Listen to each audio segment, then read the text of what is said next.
All right, everybody. Thanks for tuning into the show. So today, for the people who are watching, I got a laptop that Chris is looking at over here. I got Chris. Say hi, Chris. How's it going, guys? Boom.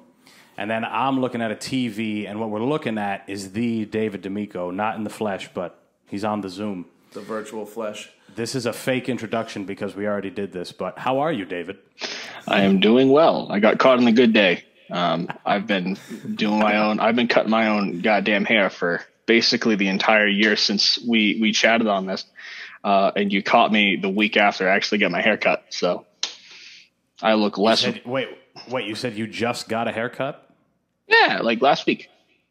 Since the last time we talked? No, as in I cut my own hair, right? It's just that I just kind of I've been winging it for like way too long. Oh. Dude would have a fucking Brillo pad on his head. Still do. Have you cut your own hair before? I feel like you've done that before. I started in Vermont, and it's like, I grew up in a salon. So it's like, that honestly meant for like, I was just getting my hair cut. Nope, no one would. It's just kind of how they felt like I should have my hair. So I never knew what to do until I was in like high school. Right. Now, fuck it, college. I'll be real. But yeah, I started just shaving my head in Vermont. Nice. Chris, you used to like cut hair for a little bit. Yeah, me and Kevin for like 3 weeks, dude. My old boss used to cut hair, so we tried doing it. It's such a bitch, though. Like, if you're not doing one length, it's fucking hard. You're in the mirror. Oh, shit. You're trying to, like, make your line, but in the mirror, you got to go up and to the back. But, like, in real life, you're going up and forward. Yeah. Like, everything's flip-flopped, and it's just not easy to do. Yeah, fuck that. Just pay a I'd guy. pay $30 every week and a half and fucking blow my savings account on haircuts. You do get mad haircuts. Yeah, I get haircuts a lot. My I wait. hairline's too fucked. Yeah, exactly. I can't. I don't want to waste all that money, so I just wait until it's like a don't even fucking bitch show. all day. Full head and fucking full beard. You can do whatever you want to your head. You look fine. Right. You got nice guinea hair. Yeah, and unfortunately, so with all this Zoom stuff and all this webcam stuff, I'm starting to see like, my hairline's fine, but it's got this weird little whoop going on, and it's just going to kind of probably keep going that way. When you have two little whoops, that you start to have a problem. Right. Fair enough. Haircuts. So, Dave, when are we taking a trip to Kabul? Oh, Jesus, we're going right into Kabul, huh? We're doing it. Yeah. We're going to ride the outside of an airplane to get there, too. We figured that would be the best way to get there. Yeah, this Monday episode of this week, I was actually talking about how the Taliban is banned off of TikTok, YouTube, and Facebook, but they can use Twitter, which I think is pretty cool. Yeah, it's awesome. the wild waste of the west of the internet. It is a waste too. I mean, nothing worthwhile is happening on Twitter. But if you want to get really toxic with strangers who are just as ready to throw down, it's like a Modern Warfare 2 lobby in text. Right. Everyone's got their spicy memes, and they're the only ones that are correct. And that's the thing. It's funny. I saw your thing about the Taliban. Just kind of, you were just riffing on them, and it's like, unfortunately, they're roasting us pretty bad, and we kind of took that L because of, well, I don't even really need to describe the situation because it is, I'm sure it was going to come up at some point. We were talking anyway, right? But I think it's just the latest in events that have happened just sort of randomly while we go about our lives. It's like I just turned, 24. I'm nothing. I'm still basically a kid. And Still a sperm cell. I mean, In the grand scheme, yeah. Yeah, at least as far as, brain matter goes. But, there's so much stuff that we've lived through. And it's like the whole thing in Afghanistan just goes to show we've been in that war basically our entire lives, and then it just ended in a way that a lot of people saw coming for a very long time, and in a way that we basically repeated back in Vietnam. And right. and just even bringing that up, it's like Vietnam was such a culturally significant period of time for pretty much the entire country. It's like everything's different. The soundtrack's not nearly as fun.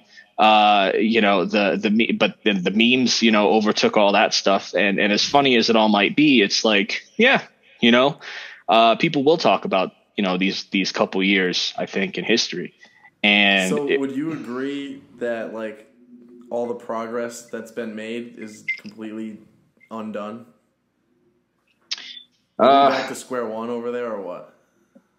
I mean, really, and it's one of those things where I think a lot of the dynamic, I was never in the military or anything like that, but it's like a lot of the dynamic that we've had to live through just with the media talking about us in the Middle East is just like, we didn't fully really want to be there. The people there didn't fully really want us to be there, even though some of them were, very, brave to go against what the prevailing forces of their home was when we showed up. Right. And I think the only thing that I think really that we got set back is honestly all the stuff that the Taliban has, just all our guns and trucks and all that stuff. It's like it was because of money. It's like it would cost more money for us to ship it all back than we got hella bread off that whole ordeal. That 20-year ordeal. I mean, Christ, that was a money making machine. That's literally what it was. And it's, and at the same time, it's just weird, right? Because the history of it is so crazy and it goes back like hundreds of years and all this stuff because it was way before us and it was before even the Cold War. And these are just an exploited people, world superpowers made Afghanistan their playground since like the 1800s, maybe even earlier. And it's like, we spent 20 years bombarding it.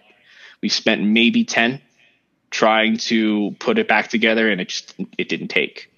And I think the dilemma that we've had for so long is that people who believed in the vision just kept saying, well, we have to stay and it will take time and it will take money and people don't like that. Yeah, and that's how much time is it going to take? And that's a fair thing to say. The Afghani people didn't like that. But, just like I don't want to draw too many direct parallels with Vietnam, but it was, a people who, are used to colonial exploitation, see us just kind of barrel down, invade their country, saying that we'll fix all their problems. And really, we were there to kill Osama bin Laden, but then we found Osama bin Laden in Pakistan. So that was really embarrassing. And after that, we were like, oh, well, it's all right. Sorry that he wasn't there. Our goal the entire time, it wasn't, but now it is. We're gonna put democracy in this country. We're gonna rebuild it. And are we surprised that it took that long to do? Especially because there's so many little intricacies about it. All the different cultural groups and the competing Muslim faiths that make up that people, the divisions among them, weren't going to make that process easy, even if everyone was on board with us. That's the thing. It's like, how can you? Is there any? I don't know. Has that shit ever happened before, where people try and impute some way of life that doesn't agree with those people, and it worked? Like, it doesn't sound like something that would make sense to me at all. Like, how are you just gonna, run up in and be like, hey, this way that you guys have been living forever is nonsense. Let's do this. After we kill a whole bunch of you, then we'll... And the other thing is weird. We murk them, and then we, bring them back to life. It's I don't know. We're like a toxic relationship. We are. Actually... think about it, though. Like, even on a small scale, you're not going to want to keep a job that stops you from, doing things, living your life the way you want to live it, or you're not going to want to be in a relationship with someone who, infringes on the way you live your life. Right. So, if you're talking whole nations of people, I mean, I don't think it's possible for it to stick if they don't want it to stick. Yeah. But the problem is you do have people who want it to stick. All right, I want to know, Dave, what do you think about the people trying to hang on to the planes? Does that make you think we should go back? Does it make you still think it's not our business? No, I think stuff that's not new. Stuff like that has been happening. And it's one of those really, and unfortunately we're living in a time where basically even some of the most remote regions in the world can still post live tweets. right? And it's like, that's the type of stuff that you didn't see, especially as Americans, because the government has always been extremely strict on making sure that us average civilians can only see exactly what we're allowed to see. So you can find a billion videos and stuff of dudes with their helmet cams, like dropping 1,000, pound bomb on like a town, because you don't see anything going on or whatever. But you'll almost never see like videos of like U.S. servicemen getting shot and stuff like that. But we bring up Twitter and how it is. It's like a wild west of the internet, where the internet and content and people experiencing things and recording them and putting them online, that machine works a little too fast for any of that to just get clamped down. There's no publisher anymore. It's Twitter, sure. And it's like, but you put up a video for 5 minutes and it gets taken down, someone's archived it. And then it becomes this pervasive presence on the internet, and you don't even have to do a lot of digging and you can find it. And so the image specifically of people hanging off airplanes, that I'm confident stuff, people, unfortunately, troops have had to watch that stuff happen before. It's pure desperation. It's because these people knew that as much as they wanted to complain about how, our priorities are never straight, they weren't.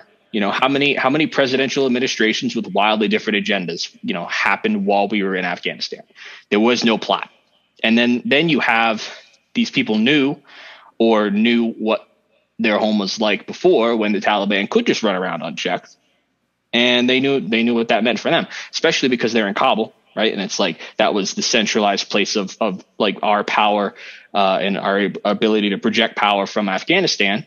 So if they're stuck, like, they know they're stuck, and they know that we left in the middle of the night without telling anybody. And they know that the government kind of folded very quickly, and that the Taliban are coming, and that they have a target painted on their backs because, according to the Taliban, they betrayed their people. And there's way too much evidence at this point, after all these 20 years of people know what the Taliban do to people that, they find to be traitors. And I think that's where that comes from. But it's the idea of even covering a war. I mean, obviously it's news, but to cover it in a way where to cover it in the same way they cover everything, in a skewed way, in a way that takes the humanity out of it. It's almost like there's, war is a human thing already, but when you put it on a Fox News or a CBS or whatever the left one is, it becomes something else. It becomes a thing for the manipulation becomes a thing for other people to get behind. Yeah. It's more of a profitability, or how can I use this to spin people the way I want to spin them, as opposed to like, you should fucking feel bad for these people and be happy you live in the U.S. Yeah, exactly. And that's why I said it in the last episode. Roca News. I don't know if you ever heard of Roca News, Dave, but they do a pretty good job of just telling the news and not skewing it any way for any kind of agenda or viewership or anything like that, which is, valuable in a time like this, which is why they're, a popular medium. Absolutely. And I did hear you talk about that outlet, and I looked into it a little bit. And in fact, I think someone had showed it to me before, but I completely forgot about it. And, right. And I thought it was really interesting, and I did have a point on it, so I'm glad you brought it up, where it's just like, good job, and good job to the platform and the people who use the platform in an attempt to remove bias from information. It's a noble goal, but I also feel like, exactly, everything has an agenda. And I think we have grown up in a world that gave us enough evidence to kind of come to that conclusion.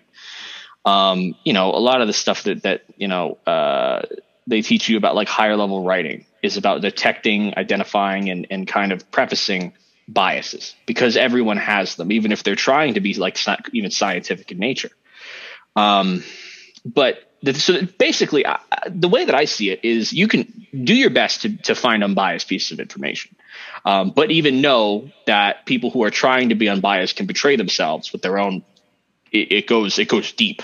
Like, experiences like really early on in your life can influence how you take in information and then give it to other people. So, like, there's nothing wrong. I don't want to say that there's nothing wrong with listening to anything, because there are cases, and especially now, everyone complains about mainstream media and that it's all moneyed interest, and that's correct. And it does manipulate its message to give whatever point it needs to. But that's a common condition, I think, of this sort of information age that we're in, and this whole idea of disinformation. So really, as long as you're taking in the news and you're identifying, all right, they have so many dogs in this race. Of course, they're not going to say anything bad about the president or the country or that sort of thing. Like, that, you know, as long as you can recognize what sort of undue influences might be coming at you with the information, I just think that awareness is super important. And, you know, it's not the worst thing to watch the news. Just know it does kind of try to melt your brain, like, on purpose. You're also speaking from a rational standpoint. You got to take that into account as well. And you know, but that's the funny thing too, is like I find myself, especially now, get into all this. It's just I'm living in a weird sort of condition. I'm in a new job, and it's a full remote job. So I don't have an office. You know, my company has offices. Huh? How is that? Like I said, it's interesting. You know, it's like I've met one of my coworkers because we were friends in school, and then the rest of them we just connect over the computer. And right. What that really does, first of all, I mean, I appreciate the agency I get, I guess, just throughout my day. But also it kind of removes yourself a little bit from the physical component of when you do the 9 to 5, you remember I did a couple of internships and stuff down in Providence while I was in college, and I still was never around because I'm just doing the 40-hour, turning wheel. I'm spending a lot of the time in the car to and from. I'm going to McDonald's. I'm getting my bougie coffee or whatever. And you're at least interacting with some physical people in your office space. Coffee at McDonald's? No. Are you from Rhode Island or not, kid? Never getting coffee from McDonald's. But I'm saying, two different, you know what I mean. Fuck you. But then, exactly. And then you just kind of become yourself in the world. And then you're like, this outside place kind of sucks. And it is, I wouldn't consider myself a fully rational person anymore.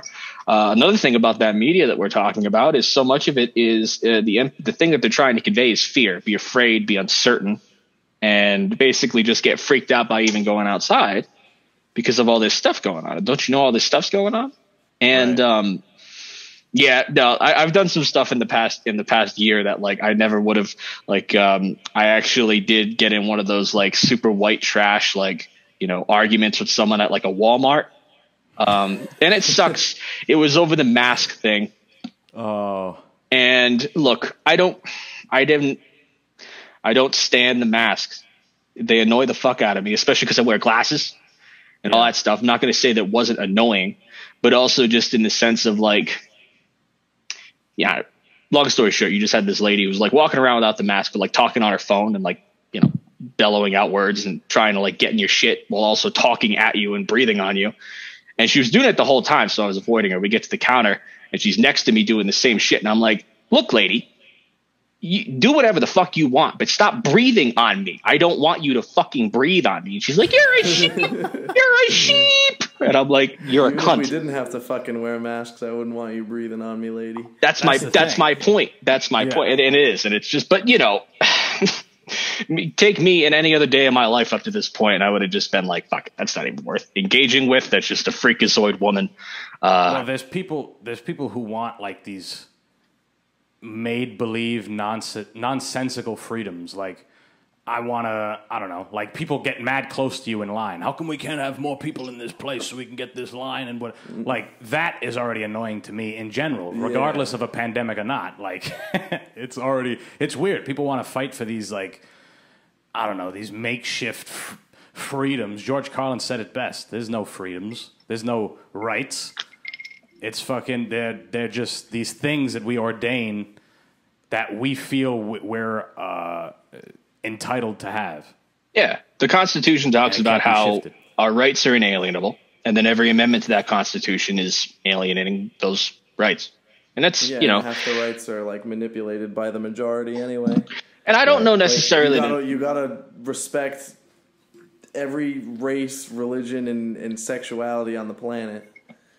But at the same time, you get free speech, but if you speak against anything that people don't want you to speak against, then you shouldn't be doing it. And right. It's like a big contradiction. Like the line gets drawn where most people want it to get drawn, which is kind of back to the media thing. Like they pretty much just scare us into drawing the line where they want the line to be drawn. But see, that's a tough coming one. On their side of the line. Yeah, and then back to the rational thing. Sorry, Dave, to cut you off again. Like, the whole Dave was going to make another ejaculation joke. It's all right. You know me.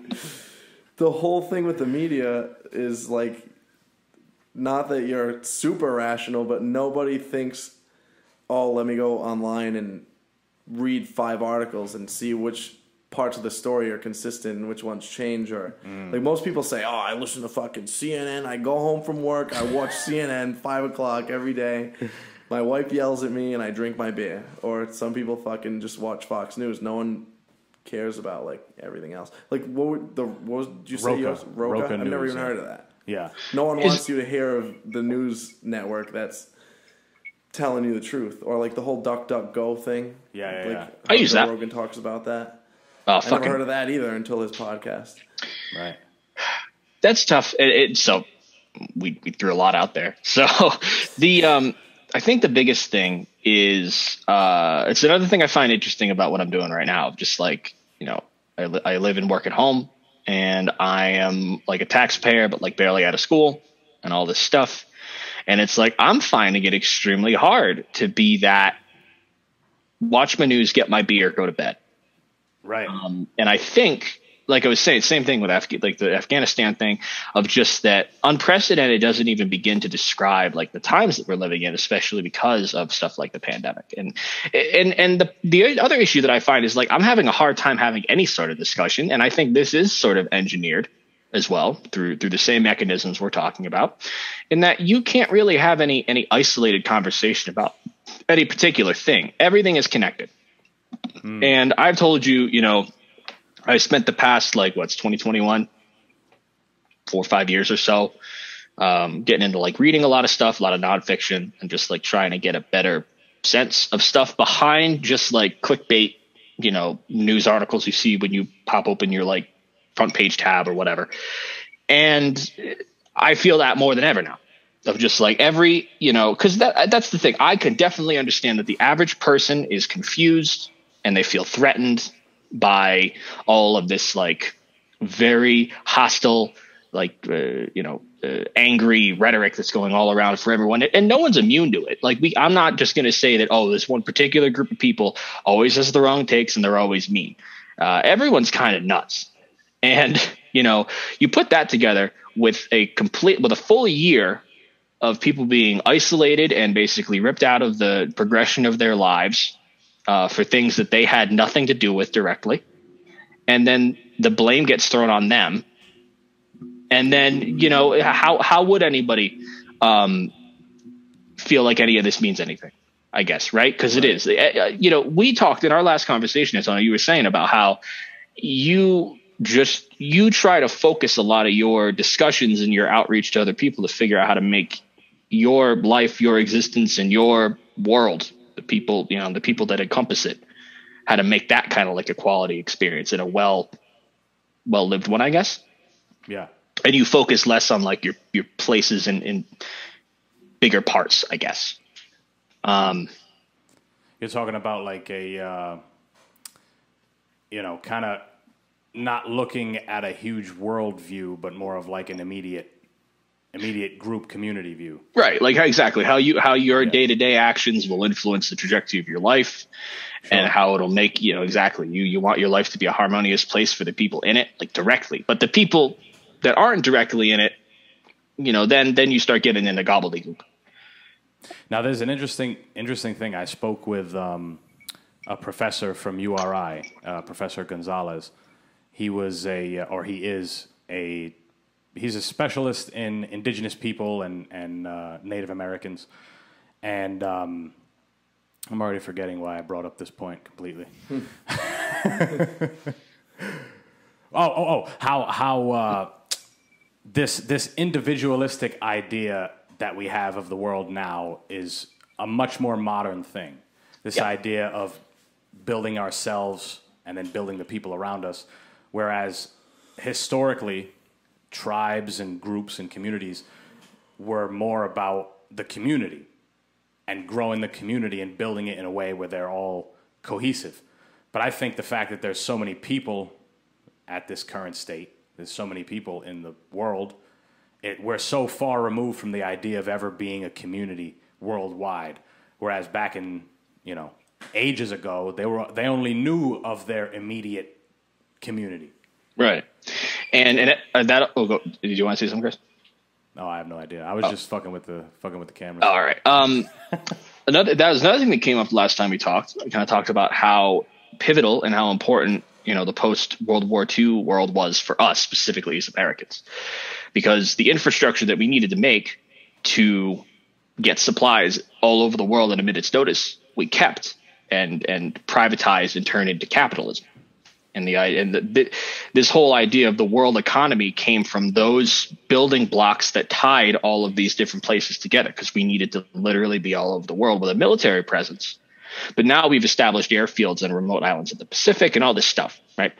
I believe evolved into, and I also feel like that necessitated the entire Cold War, because and it also sort of gets into the question that you asked earlier, Chris, about compelling people to accept a state of life that they didn't really ask for or come up with by themselves.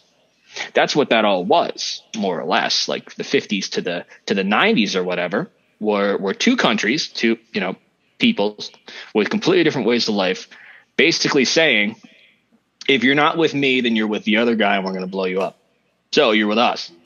Or, and then basically making that conflict between two people that couldn't directly fight each other or we blow up the world. We forced all of these other people to do it. But that all, yeah, I think the professor was probably, I hope I'm in the right frame of reference here, but I'm pretty sure it was an idea from the Enlightenment, like the 1800s, which was a time when people were really stopping or allowing, especially religion, to directly impact every aspect of their lives. Right. So, I think we talked a little bit about Nietzsche a while back, just when we were texting, about how he was like, God is dead and we have killed him. It's about that time he wrote that book. And the idea was being like this idea of individualism and the idea that you can decide your morals and you can make educated decisions about your own life and the state that you live in or the culture that you live in is a secondary concern. And that sort of thing, in a nutshell, killed the gravitas, because it transcended religions. Everyone has a central figure, a creator of some kind, and they say that judgment is exact and we know what good and evil is.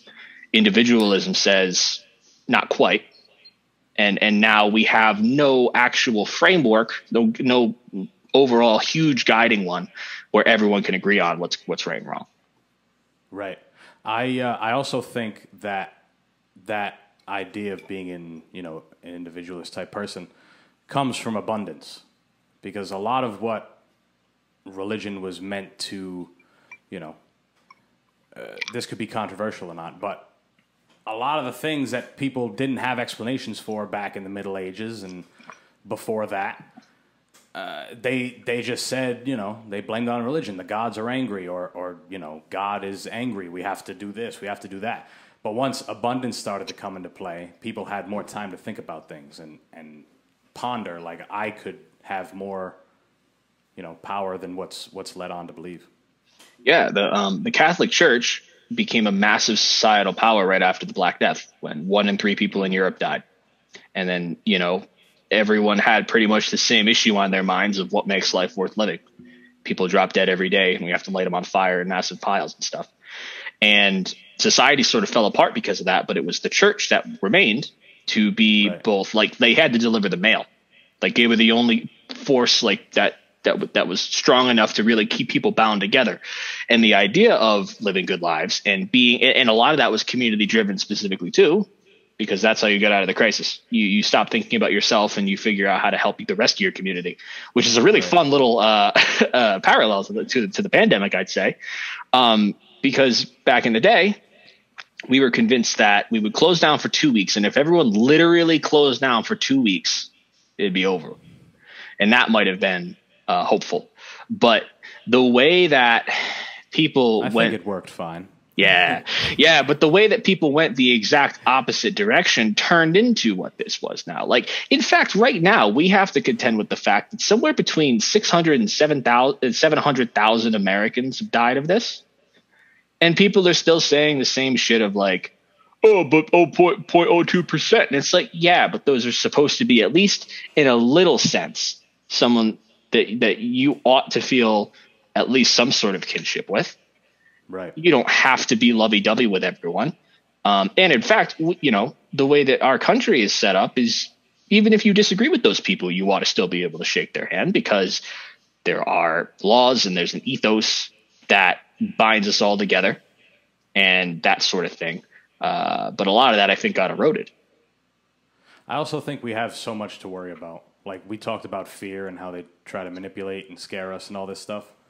I think there's so much to worry about that people are like, 700, whatever. I was just kind of going to say the same thing. Like, sorry to, like, tie back into, like, the last three things we talked about, but, like... Oh, that's what we're here for. For starters, you were talking about, like, back in, like, the wars after World War II and stuff, and back then there was no internet, so it was kind of like everyone in the U.S., for the most part, generally speaking, like, had the same mindset, and it's like, this is our mindset, we want to impose it on the rest of the world. And then, like, now you have the internet where you kind of know all different corner of the world's mindsets, and it's like, it gets hard to draw the line on who's right and who's wrong and all these religions, and but like Antonio said, there's just so many things to care about that, like, eventually you just have to say, you know what, fuck it, like, like, you buy a red car, people are going to say it should have been blue. You buy a blue car, people are going to say it should have been... Like, you're never going to please everyone. You're never going to always be right. So you kind of just say, whatever, fuck it. Like, Right. Yeah. There's I mean, I will say, I think it's... this may sound not smart, but it is kind of a good thing that people are getting it and aren't dying, because we're reaching more or less of a herd immunity. The numbers are going up, sure. I mean, that's what it is. But people aren't dying, which has to be a good thing. It's leading us toward, the body getting used to it. Correct, right? But it being, I think the bigger concern, right, was it being a virus, and viruses, sort of just the way that they're put together, are much more likely to mutate than other illnesses. So the longer that it stays around, even if people aren't dying, the longer that, it's not Delta anymore, it's something else. And then now there is something else to deal with. And then we have this vaccine, which came out in a ridiculous record time, 3 of them. Right. Very fast. And, imagine dropping the ball so bad that then there's a new variant and then those aren't effective anymore. And then we're all angry again. But then at the same time, how righteous could you be if you were like an anti-vax person, and then you're like, oh, but that doesn't work anymore, look at me. And it's because enough people were like laid into it enough and felt like it would just all go away if they buried their head in the sand. If it was eradicated quicker, or it was under control quicker, it wouldn't have needed to mutate. But I see your point, right? It is good that we're getting control of it. But one thing that bugs me, right, and I'm just throwing this here. I used to be big on libertarianism and the idea that the government, you shouldn't want the government to tell you what to do. You should feel, you should be in a community that's set up in a place where you can be trusted to have the right judgment on things without mandates and stuff like that. And I think that's where a lot of this stuff came from, protesting and whatnot. But I think the last year and a half has proven more than anything else that, unfortunately, that doesn't work. Because if you leave everyone to their own devices and they're just like, hey, put this stupid thing on your face for a little while so you don't get people sick.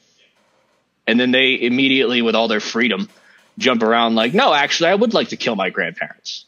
Sure. Because I'm an American. Which is their right. Exactly. And so it's like, how can, and that's the thing. After something like this, where I'll kill my grandparents right now, kid. But it is. It's like, I used to want to sympathize with those people who are like, no, personal freedom is good because personal choice can be trusted, but it can't. It specifically right now cannot be. And it goes for everybody. And that sucks because it really was, it's just all over the place. You know, the rest of the world doesn't have problems like we did. When COVID was bad with them, it's just because they didn't have the healthcare infrastructure that we did. We had the better infrastructure and better resources, and we still squandered it all by a lot of people just being like, yeah, I don't care. I'm not going to, you know, like so many of our vaccine doses like expired because they got sent to places where people were like, well, I'm not going to do it. And then that means that people in other countries can't get protected. Right. If those people get sick and their hospital facilities aren't up to par like ours are, you know, even something that it'd be a cough that we get for 2 weeks, that could kill somebody. And I think that, you know, kind of ties more into like maybe my take on things of just like, you gotta be grateful for what's in front of you, I guess. And then you also do have to be compassionate for other people, at least at some level, right? The whole, those who give respect, get respect.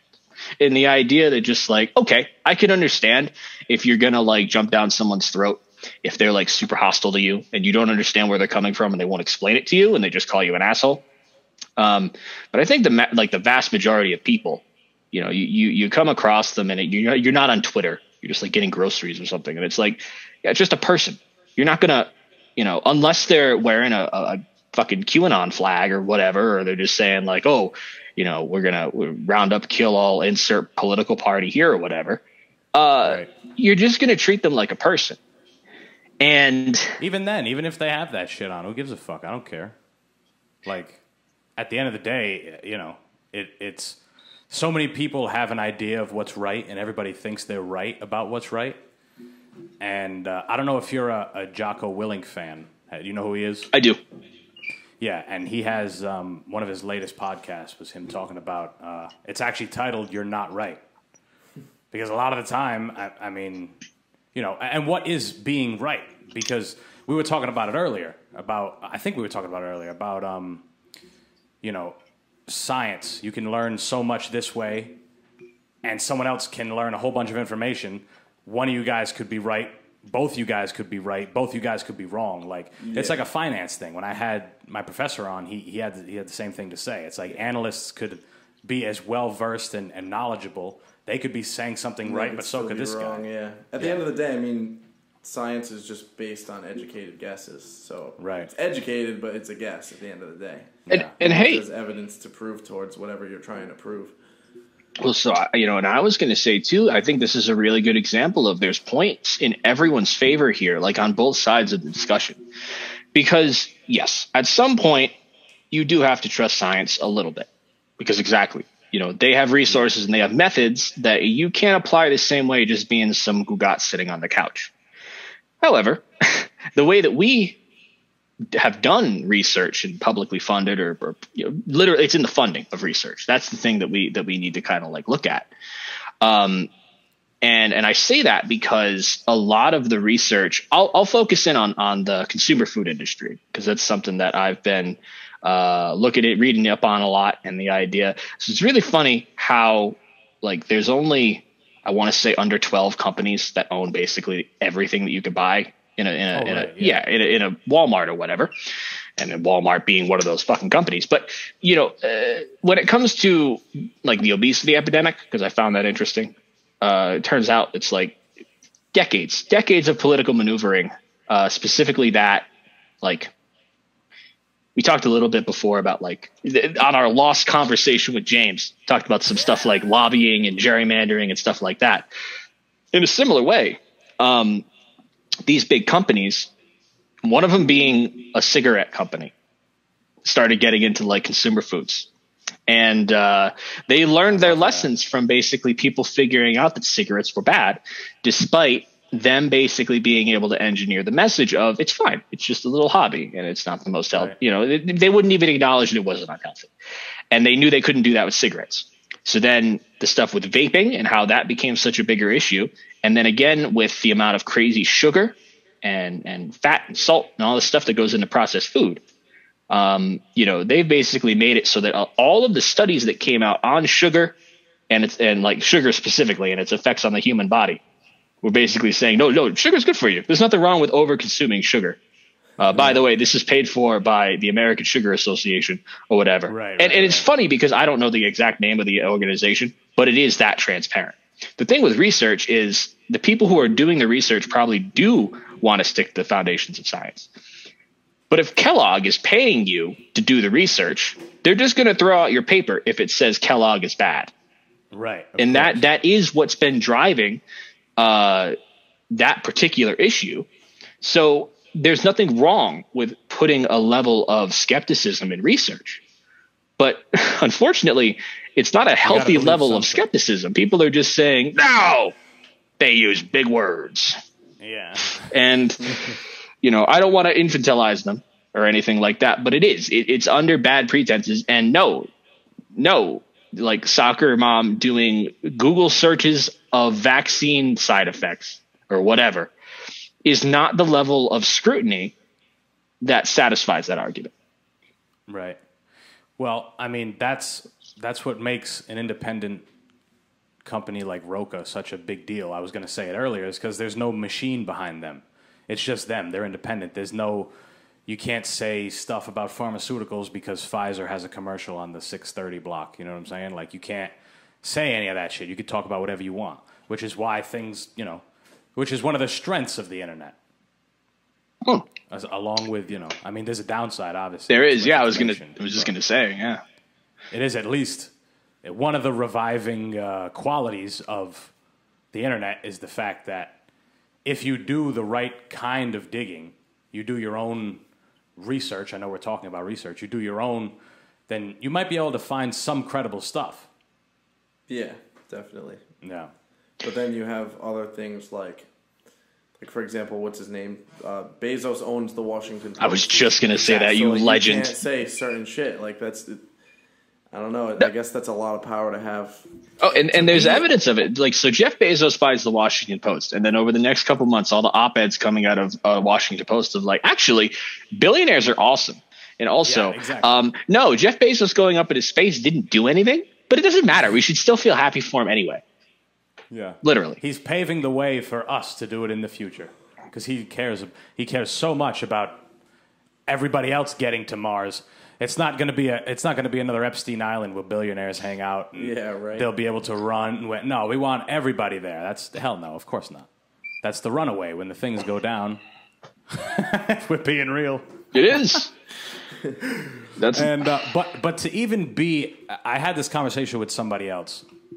A modern day, I would say Jeff Bezos is as close as you can get to a modern day Genghis Khan or Alexander the Great conqueror type person because of the fact that he controls everything. He's powerful as fuck. Oh, he's as powerful as it gets. Yeah, and to even consider the fact that you could get to a point like that, you have to be a sick, crazy bastard. Yeah, definitely. And that's another amazing point, specifically because of how, we have all these billionaires and they all talk about how they have their self-made brand. Like, Bill Gates slept in his garage. Yeah, his parents were also on the board of IBM. So as soon as his company had a product, they immediately hired him for a multi-million-dollar contract. Yeah, now he's successful. Sure. You know about Elon Musk? His I know that when he got money, he completely changed the way that he looked. And that money, his inherited fortune came from it's either emerald or silver mines in South Africa while it was an apartheid state, just like state enforced racism. And then he comes over here. Racist blood money, Tesla. Every time you sit in a Tesla, there's slave blood just somewhere. Like Lil Nas X. Remember Lil Nas X dropped the shoe with the blood in it? Mm-hmm. Like the human blood? Tesla does that with apartheid slaves.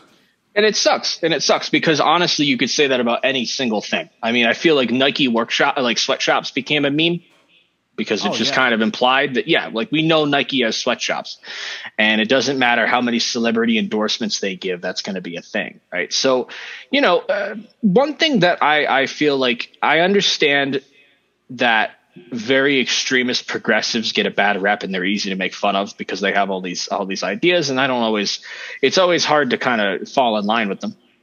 I have plenty of stories from I went to a very liberal arts school in Vermont during the 2016 election. So there were plenty of things, even though I was always a very liberal guy and a very progressive guy, I wasn't always on board with everything.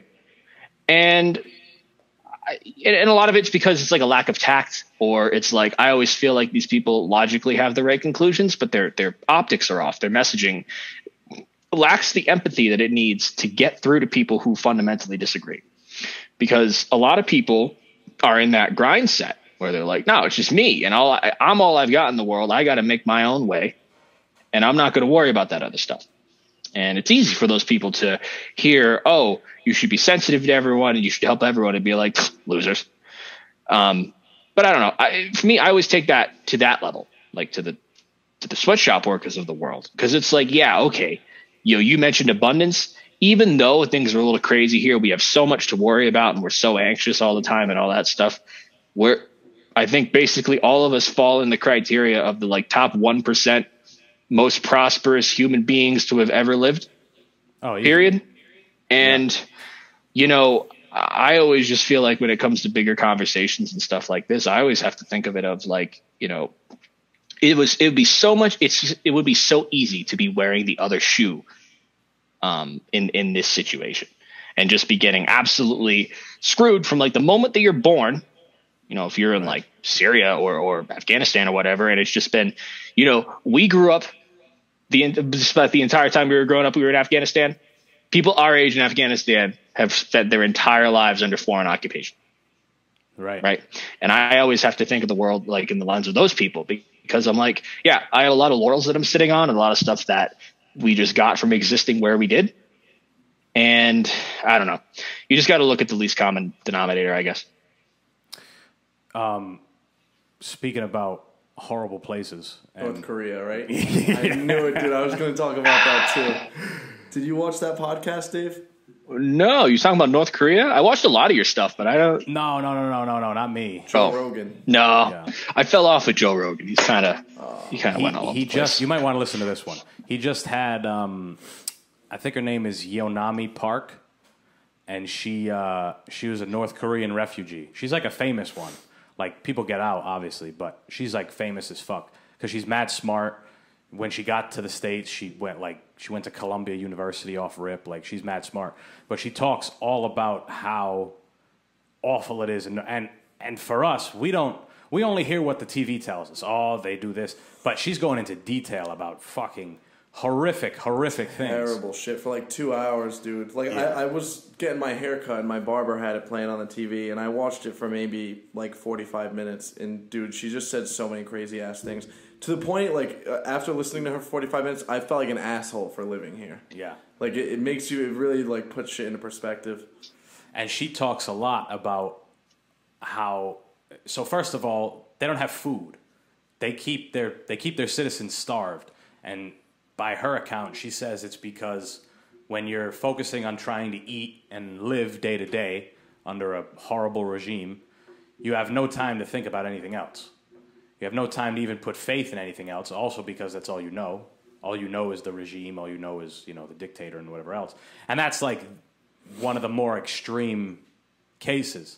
But then she talks more about how, more places are in a state closer to that than they are in a state closer to what we live in. Yeah. If you had to go by sheer population and numbers. I absolutely agree. And that does suck. And it is. And it's especially with North Korea, what's really shitty?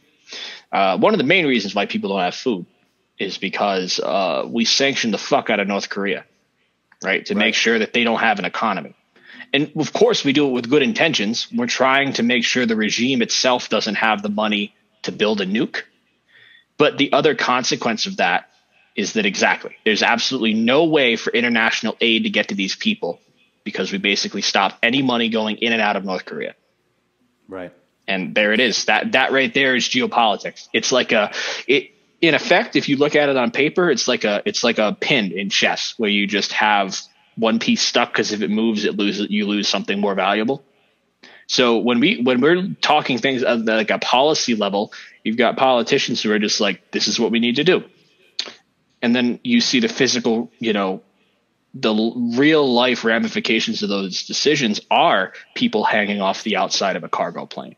I know I'm mixing things up here, but it just goes to show, anything that you think you're doing for the right reason can cause a lot of suffering because, especially with tyrants and these things that we're ostensibly trying to fight, they have a way of making sure that regular ass people who you've never met before and have done nothing to wrong anybody are the ones that hurt. Think of the fucking 20-year war too, right? It's like, yeah, it's it sucks. And the people pay for it. Mm-hmm. That's really the point you're getting at. It's just like I always reference the song War Pigs by Black Sabbath, and it's they're just pawns, they're just pieces. We're going to use you to get whatever the fuck we can get. And it's, again, how does a cohesive government, not even so much just one person, because you can, one guy can go crazy, but now you get a whole group. It just, it's crazy the power that a rhetoric can have, or a being, just a person, the way that somebody is. There's actually something that I want to watch on Netflix. I think it's called How to Be a Dictator or something like that. And they talk all about, history's dictators and whatever else and what they did. And a lot of it, I just saw the preview, and it's really just getting a message out that a lot of people, feel need to be out. Yeah. And it doesn't matter what it is. Doesn't matter if it's prejudice. Doesn't matter if it's, not making money. If enough people believe it, then they're going to get behind it. Too, with like a lot of dictators and stuff, is like they get you to identify with them. Like Hitler, for example, like you're a Nazi, like you salute to me, like you almost inherit their identity when you become one of their followers, and it's just like a wicked psychological effect that it has on people. I'm currently reading. To the point where you can get someone, to the point where you can literally get a nation of people to work towards the extinction of another group of people. Like, right. Imagine convincing one person to kill imagine you convince one guy to kill another guy.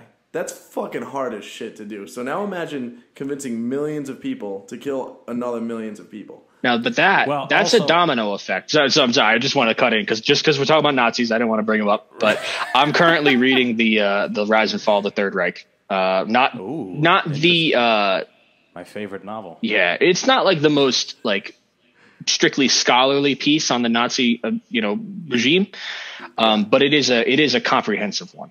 So it does have basically day-to-day accounts, and it's a domino effect, right? Because the Nazis never came out. Nazis did when they made when the National Socialist Party they formed was a thing.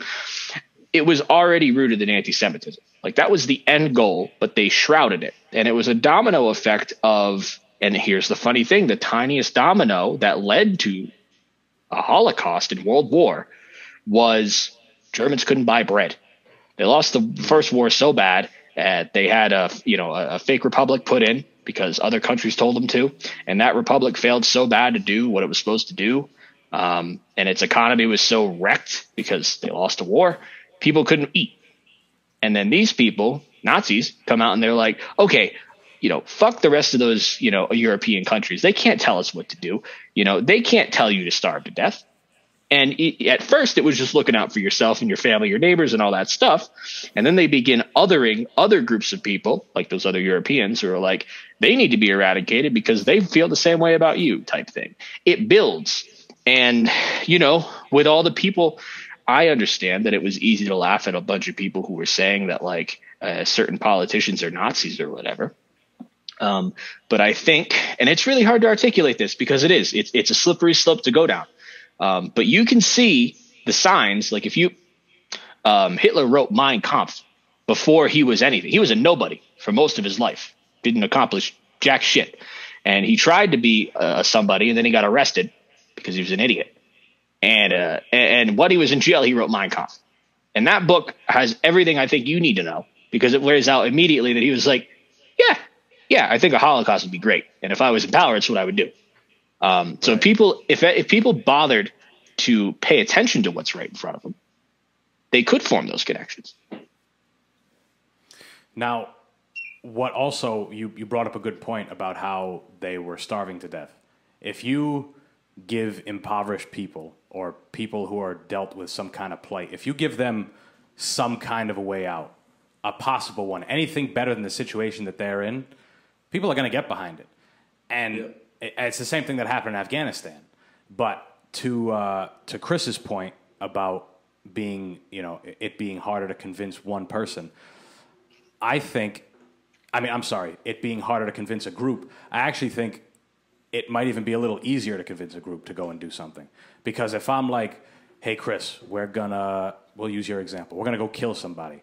If I said, you're going to go kill somebody, you might be like, no, I don't know. But if I said, I'm going to come, Dave's going to come, this guy's going to come, we're all going to go kill somebody, you might be like, okay, if we're all going to do it, we might, that's an extreme example, case. But yeah. Yeah, exactly. Yeah, like having the company makes it easier. Another thing, too, back to what I was saying about the whole identification thing is, it's like, from Hitler's point, like, there's so many extreme repercussions of World War I being pressed on Germans. He's like, are you gonna stand for this? Like, we're fucking Germans, dude. Right. We're gonna fucking eat. Like, you're gonna not eat, Yeah. And then it's like, yeah, and then boom, like, you're kind of one identity. Like, you're one people that everyone else is fucking on. Now it's like, all right, we're gonna band together. I guess. And you see all those things on, like, the internet, like, stupid little, like, meme type pictures where it's like, if only the people understood that, like, the power is with the masses, but everyone's so divided, Like, the government controls us just because we're so divided. If we were united, it'd be a lot easier to get shit accomplished, but everyone's different at the end of the day. And we're divided by their constructs. Yes. Their, military industrial complex. We're divided by what we vote on. Like, you have to pick blue or red.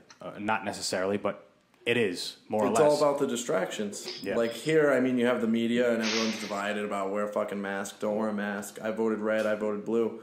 But then you get, like, the extreme cases of North Korea where everyone's distracted by the fact that they're literally so fucking starving. Right. Like, the girl in the thing, Dave, I know because you didn't watch it, she literally said, like,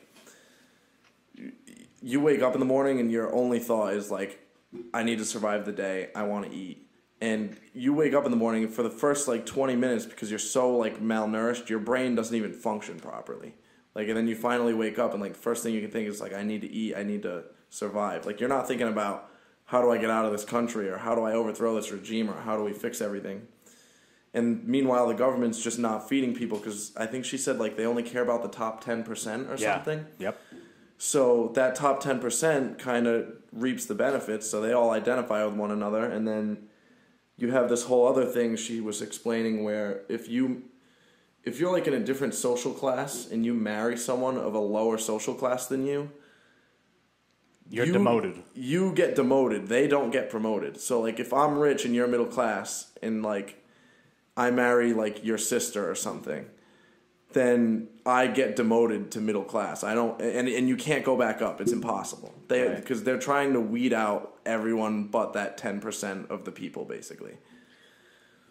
Yeah, it's a big all that stuff. It sounds to me, the more we're talking about it, is just virtue signaling. It's just monstrous displays of virtue signaling, and what I mean by that is, hey, we're the Germans again.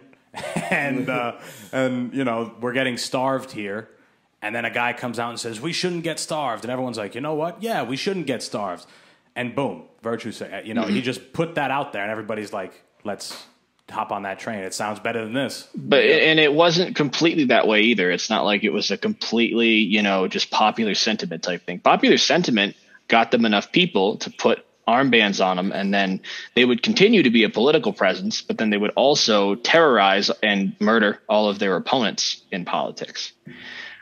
So it becomes both. You have this you can't sway an entire country, but when you have populism and stuff like that, you can definitely influence enough people to beat the other half of a country into submission.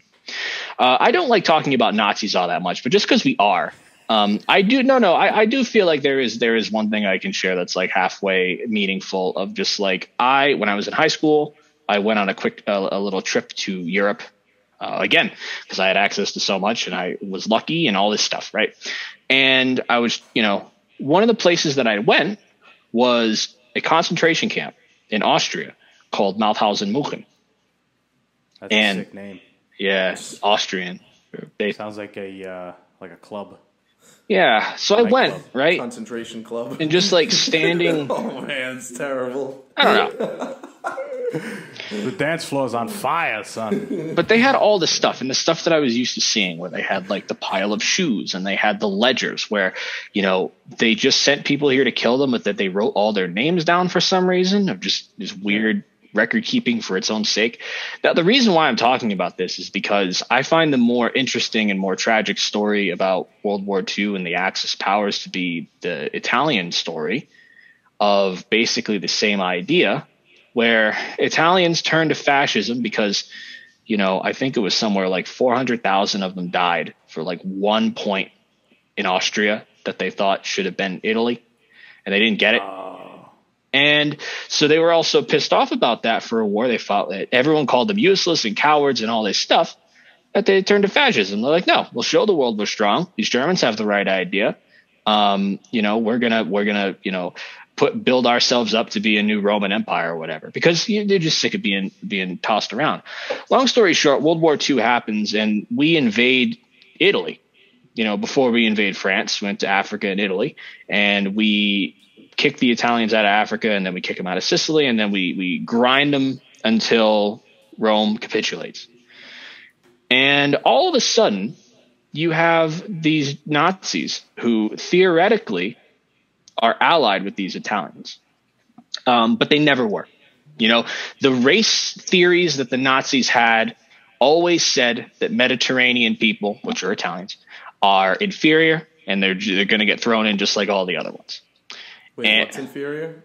Mediterranean people. It's stupid. Oh, okay. But that was their race theory, right? They weren't Aryan, so they weren't they were helping. And then when they weren't helping, even though the Germans were losing in Russia and they were about to get invaded in France, they went out of their way to make sure that the they immediately began occupying Italy, rounding up as many Italians as they could, sending them off to the camps. And I didn't know this until about a year ago, but they sent all the Italians to Mauthausen-München, which is fucking crazy. Wow. And the idea of just the hubris, right? And what happens when you fall into these ideas of, how to protect yourself by beating other people into submission. And the idea that, as long as we're on the right side, like the winning side, everything will be okay for us. It doesn't matter what we do to justify that. It was going to happen the same way to the Italians, regardless of if they won or if they lost. They were just a peg on the totem pole. And because they happened to lose so early, the Nazis took their mask off super fucking quick and brutalized Italy.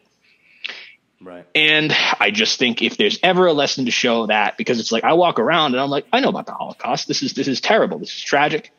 I'm seeing it and that's crazy, but that's about it. And then come to realize where it's like, well, no, this is a place specifically for people who came from where you came from. And I think that's important to think about. Just like, you could be on the high horse, but again, it's so easy for you to get put in the other line.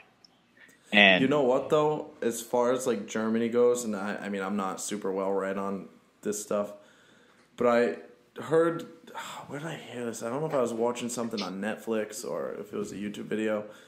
But, like, I heard that Hitler kind of not threw it away, the war, but, like, when things started getting ugly for Germany, instead of, like, sending more troops to the front lines or whatever, he was literally still, like, using his troops to move the Jews further inland, like, to continue killing. Like, he was so evil that he didn't even care about Germany winning the war. He just kept trying to make, like... eradicate Jewish people. Yeah, and other people, too. Like, yeah. he was... So in a way, him being so evil was almost a blessing because, like, I know there's, like, a lot of decisions where, like, had Germany done things differently, they probably could have won the war. So it was a good thing he got carried away with his fucking hate and ended up losing at the end. I guess, but something like 60 million people died, so there's also that. Sure. Well, I mean, the whole World War, how many people died in that? That's what I'm saying, about 60 million, I think.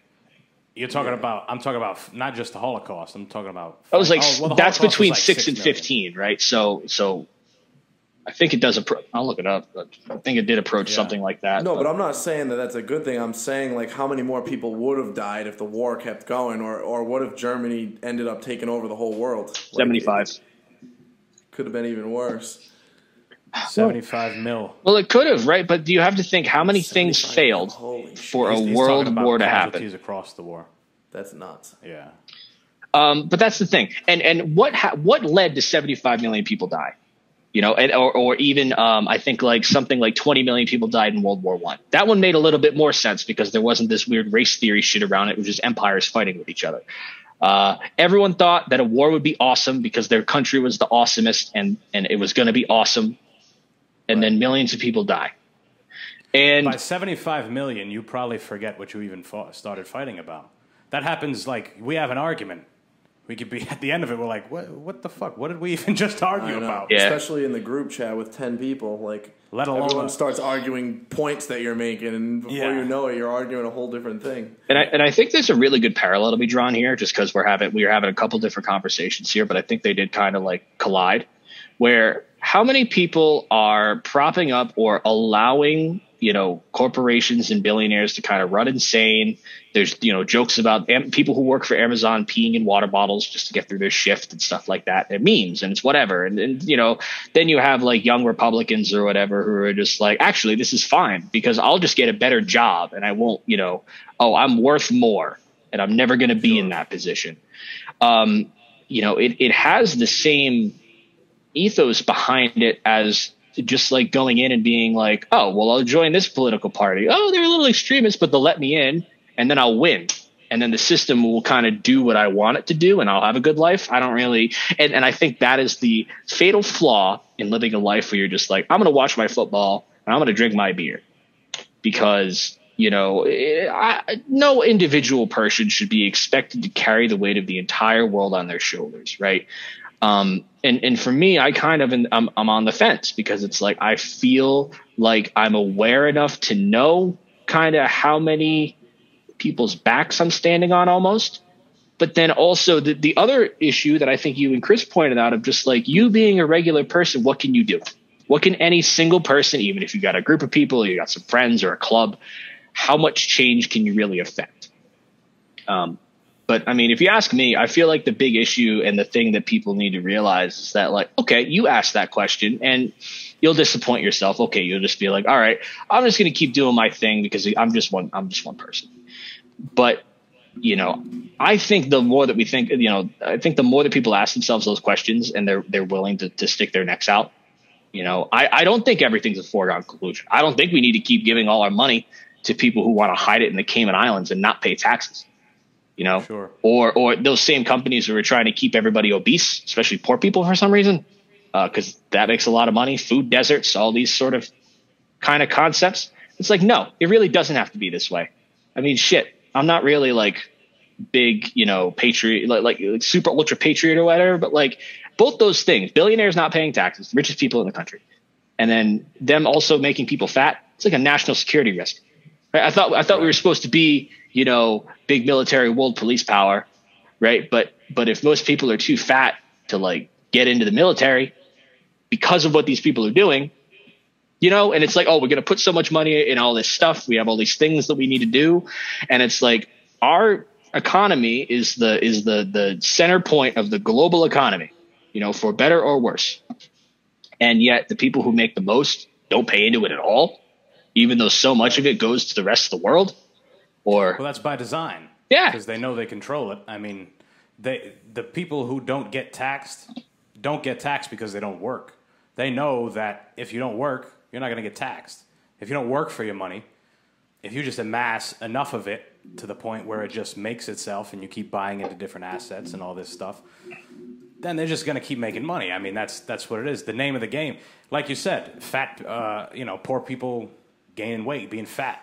McDonald's is cheap as shit for a reason, because they know people will get it. I mean, it's a corporation's main goal is to maximize profit and to make their shareholders money. So if that means we're going to make our shoes in Bangladesh and some 7-year-old girl is going to make it, working 13 hours a day for 12 cents, we're going to make way more money. Like, that girl's labor is going to cost us $2. We sell the sneakers for $200. I mean, that's what everything's built on. Yeah, it's immense profit. Yeah. No, it exactly. It goes back to what Dave said earlier, too, about, like, compassion and whatnot, because you get these people who have so much power and they don't give a shit about anyone but themselves. Like, like you have billionaires who, instead of thinking, how can I help the world, they're thinking, how can I get my next dollar? And you're already at the point in your life where you couldn't even spend all the money you have, and you're still just thinking more about the next dollar. Like big pharmaceutical companies and McDonald's and shit like that. Like, they don't care about making people fat, or if anything, it's almost like another one of those, not distractions, but like you said, it's just a design system where, like, I'm going to step all over the little guy, and then once I'm done stepping on him, I'm going to make sure he can't get back up. Yeah. It's just designed to be that way. Yeah, I think the essential question that should be at the heart of everybody is, what do you do when you get power? Because that's the thing. So much of what we're talking about, our insecurities, our anxieties, come from, we don't have the power. We're just chilling and we're living our day to day. But if you are in a position to make other people's lives worse, to enrich yourself, like, would you do that? And I think, and again, everything's related. Like, all of this ties into this, like, individualist kind of mindset that we've been talking about. So many people are okay with being like, well, that's not my problem, and all that stuff. But yeah. Honestly, I love coming on here every time. I think it would be awesome if, you ever wanted to sit down with me and maybe we can have a little more nuanced discussion of, like, I keep talking about mechanisms, like specific things that occur that allow sort of the way things have been developing for a long time, like how we facilitated that, like politically, socially, that type of stuff. Well, if you'd get your sweet ass over here, Dave, then we can do this shit in person and sound way better. You're right. We're going to start wrapping this thing up, but before we do that, we've talked a lot about, a bunch of other things. What's going on with you, Dave? Anything good? I know last time I tried having you in as a caller during the 100th episode and it didn't work very well, so I clicked it out. I was so drunk, I don't even remember. Yeah, that was funny. No one did. I'm over here. I'm like, guys, I'm calling Dave. Here we go. And everybody, they didn't care. They didn't fucking care. And it's funny too, because I was actually going to bring that up, that you called me, and I was kind of saving this for when we were wrapping up. But what I was hoping to say, under more accommodating circumstances. I haven't been able to watch every one of your episodes, but I have been following this podcast here. And I think it's really, really cool how you've taken your time and your effort into, of course, we're all sitting together. We've been hanging out for 20 years, all three of us. But so much of your content is about, networking and getting the experiences and reaching out to other people, whether you know them or not. You just want to have that discussion. I mean, that's so much of what is missing, at least in my life out here. It's like, exactly. I'm mainly at home. That's a lot of what people are doing these days. I have an amazing girlfriend. But like that's about it. And I'm not really having those organic discussions with people like I used to. And I think it's just really important to emphasize that, like, it is a good thing. I think it's a really good use of the medium. And I just kind of wanted to throw that out there. You're at your 100th episode. I thought it'd be nice to throw in, but I'm like, I'm not going to be able to say a damn thing here. Well, the thing is, I think that's what makes podcasts and these type of things, like, so appealing now, is because people don't necessarily have the means to sit down with their friends and have different conversations, because I got a job, I got this, I got things to do, or we live apart, you know what I'm saying? Like something like that. So, I think that's what makes these things kind of popular. People are interested in what other people have to say because maybe they feel the same way. Yeah, it blows me away, because it's like, exactly, even when I always want to text to see if you want to do an episode, right? But it's like you have people who have things to say, And, you know, it's not that maybe I don't, but you also know me. And I think a good amount of your listeners also kind of know me. And it's just like, I'm just some dude. I don't know. I might have some like, you know, facts I can throw out, but like, you know, I also feel like, you know, with everyone just kind of screaming into the void that is the internet and this digital content and the way that it happens, it's like everyone feels like what they have to say is so important. I don't really feel like that about myself. But I do certainly appreciate that. At least it feels like, you know, you have a different interpretation of me. So it's always awesome to get on and yeah, well, I mean, the other part of this show is to have, you know, a fun time with you guys, to have friends on and say stupid shit and be funny. But, you know, if you also happen to be a smart motherfucker like you or James or, you know, John Larkin or whatever else, it's good to have, you know, whatever the fuck. Because if the mics weren't in here, we'd be talking about it anyway. So it's cool to have the diversity, too, that you have. Like, you've had a ton of different ass things on your show, like the ghost guy, your guitar teacher. Yeah. Oh my, you had him on? Oh my god! Tillinghast episode and like having Tom on, like right. Just a different mix. Shit. And then even with you guys too, like I'll hear like I don't know, like you or John's episode, or you and I think it was one you did with Evan. Like you guys are talking about shit, and I'm just like, wow, I wish I could like chime in right now. Yeah. Like I'm listening to it, like fuck, I wish I was in the room for this conversation. I wish I could chime in. Right. Well, all right, motherfuckers, we're done. Dave, thank you so much for tuning in from Colorado, the Rocky Mountain High. It's been a pleasure. Thanks. Yeah. Chris, thanks for coming in as well. You guys both helped this week. Anytime, dude. Because I didn't have anybody planned for this week, so I was like, I haven't had Dave on in a while, so fuck it. Good to see you, Dave. Yeah, likewise. What episode number is this? Do you know? This is going to be 119. Yeah, last time you had me on was 16. Yeah, that's fucking crazy. So that by itself, you know, good for you. You're doing a great job with this thing. Well, all right, guys. Talk to y'all next Monday. All right, Peace. Take it easy. Later. You recorded the fucking thing this time, right? Oh no! I suck.